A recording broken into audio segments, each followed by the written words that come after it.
اکنون بینما تو شادی و خرسندی، چون زیشترین کار دنیا کردی. اشاره به انگشت نمایند سویت، یک عمر گویند تو قاتل فرزندی.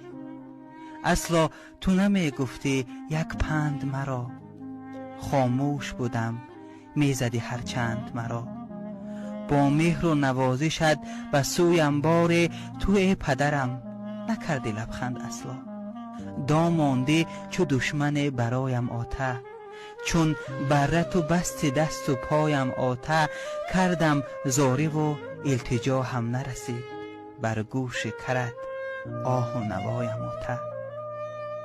بیرحم چرا زنده پوستم کردی، انگشت نمای خویش و دوستم کردی.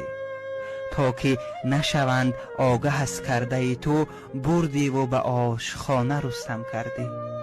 آته تو مرا در تگ آفتاب کشتی، زخمین و فگار و زهر و زرداب کشتی. در گرمی روز مثال یک ماهیچه پوستم کنده، تشنه و بی آب کشتی. خود را که تو طعنه‌سار مردم کردی، این زندگی را در نظرم شوم کردی.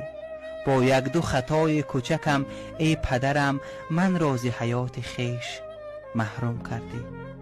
ایمان خودم فقط به یزدان دادم، آسانم بود که جان به جانان دادم. مانند یتیم بینوا و تنها، در فرشک آشخانه من جان دادم.